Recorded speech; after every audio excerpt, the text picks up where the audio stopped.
In 401ks or real estate, learning how each can benefit you and help you reach your financial freedom. I'm Troy Warrick, your realtor, and I wanted to do a blog series to inform my clients about the differences between investing in 401ks and real estate, the pros and cons of each, and what may be the best use of your hard-earned money that will give you the long-term returns and financial freedom you want. To do this, I brought in a good friend of mine and a client of mine, Steve Wadle, who is an experienced investor and business consultant with a strong interest and knowledge of personal financial planning and investing topics. He's worked for technology companies and business consultancies and has managed his own investment portfolio composed of equities, which are stocks, bonds, fixed income instruments like bonds, and then real estate for more than 25 years. So welcome, Steve. And Steve and I will collaborate in a series of 2, 3, 4 blogs to introduce you to the driving factors and key aspects of 401k investing and real estate investing. And we hope you will find this information useful in determining which strategy or a mix of both might be best for you. So I'd like to turn it over to Steve here to talk about 401k investing. Thanks a lot, Troy, and welcome everybody. Let's jump into 401k investing. And let's start with some definitions. A 401k plan is a so-called qualified employer-sponsored retirement plan. I recommend you don't worry too much about the term qualified. It essentially means that the plan is set up by an employer in accordance with IRS rules. If you're employed by a tax-exempt organization, such as a school or a hospital or religious group, you may be eligible for a 403b plan participation instead of a 401k. 403bs are very similar to 401ks in many ways, and thrift savings plans, or TSPs, are similar plans for federal employees. And today we're going to speak about traditional 401k plans. There's 3 different types of plans, but we're going to focus on the traditional plans today. So why invest in a 401k? I'd suggest there are several advantages or key benefits. First of all, and very importantly, investments in 401ks are tax advantaged because taxes are deferred until retirement, which reduces your current income in the year of investment in accordance with your tax rate. Makes sense. Yep, and investments in so-called Roth-style 401ks are made after tax, so you don't get a current year tax benefit, but the distributions are tax-free when you take the money out and you retire. Very similar to a Roth IRA for those of you who may be familiar with a Roth IRA plan. Secondly, another advantage is you can contribute significant amounts to your 401k tax-free each year. At least $18,000 We all like per year. tax-free, right? Yeah, right, we don't like that. And if you're over 50 years old, then you can actually invest up to $24,000 a year, assuming your plan administrator supports that. So if your tax rate is, say, 28%, a maximum investment would save you at least $55,040 annually, and that's real out-of-pocket cash that you'll save taxes to the IRS. Wow. So the next big advantage is that your employer may also contribute to the plan on your behalf, effectively providing you with a free investment. This is a windfall, completely money in your pocket, and so I'd recommend that you find out if your plan offers that advantage and to take full advantage of it. Free money? Yeah.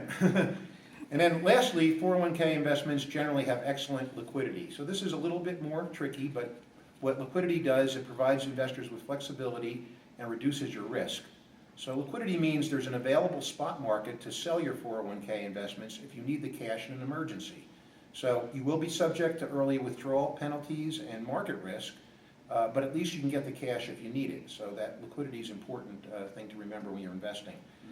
But as with most things, there's a few trade-offs about 401ks, and we want to just quickly highlight those as well. So first of all, you want to avoid putting money into a plan that you're going to have to take out. So you want to avoid early withdrawals, which means any withdrawal before you're age 59 and a half years old.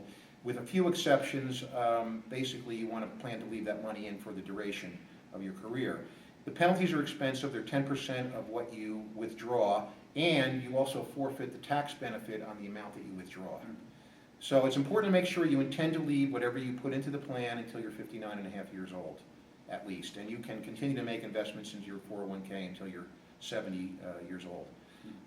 Also, please remember that although you get several nice benefits from 401k investments, the money you put in is then not available for other purposes.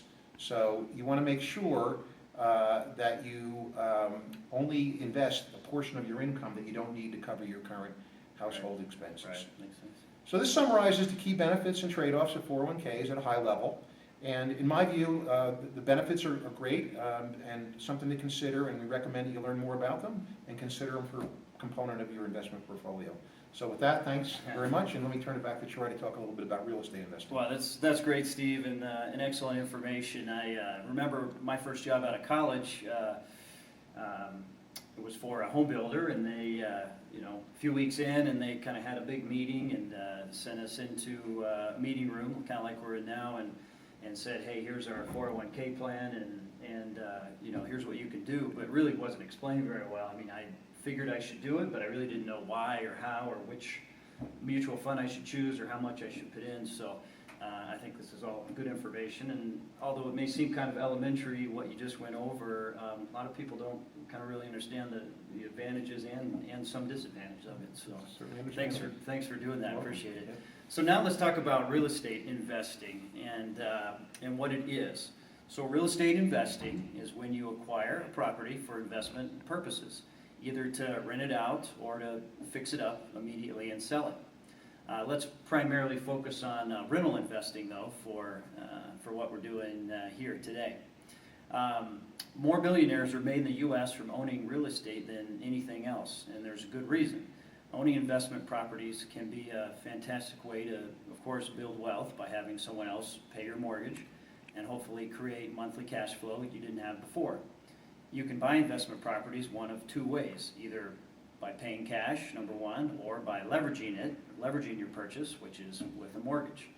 So the pros of investing in real estate, it's easier to leverage. So with 401k, obviously it's $1 in, $1 is invested, so to speak. With real estate investing, if you leverage it, you can get a $200,000, $300,000, $400,000 loan for putting down only 20 or 25% down typically. So for a 40K down, you can get a $200,000 property, and any equity or return you get by the price on the home going up is based on $200,000, not based on your $40,000 investment that you put into it. Again, different than 401K. The other advantage is a tenant is paying off your mortgage. Most loans are 15 to 30 years, so in 15 or 30 years or less, if you pay more off the principal each year, your investment could be paid off and you own it free and clear without ever really having to put your own money, so to speak, into it if a tenant is covering your mortgage.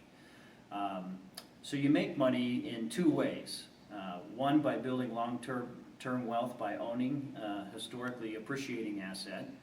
And secondly, is if you purchase correctly, you can get monthly income to use for whatever you want. So again, different than 401ks, on a monthly basis, you have your costs, and then you have your rent, and if the rent is higher than your costs, that's going to be your monthly income, which there are virtually no other investment products out there like that actually can give you a monthly income.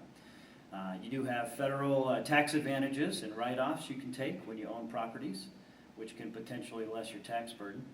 And then generally, there's a more consistent appreciation growth in real estate than other investment alternatives have proven to be historically. Although like anything else, stocks can go up, stocks can go down, real estate can go up, real estate can go down. So the biggest cons of investing in real estate or challenges would be the big chunk of capital you must save in order to actually get into the game. Here in Denver, with the average medium home price around $350,000, putting 20 or 25% down is a lot of money. You can consider, though, lower price markets like possibly the Springs or even markets outside of Colorado where there are homes in Ohio where you can buy for $50,000. So there's different barriers to entry, but certainly the most difficult part of real estate investing is the amount of money you have to put down to actually get a loan, or of course pay cash if you want to do that. Secondly, tenants can be problematic, and you may have a month or two without a tenant even. You have to consider that. Getting your cash out of a rental property as Steve said, is much more challenging than if it's in a 401k or some other investment avenue, because you have to actually sell the property to get any money out. So, and of course, there are costs with selling. You have unforeseen repairs that can cost big bucks and might eat into your cash flow for a while. Things like HOAs and other costs that increase can eat away at your bottom line. And then, just like anything else, investing in real estate can be risky. There's no guarantee the home will appreciate and that rents will stay the same or go up.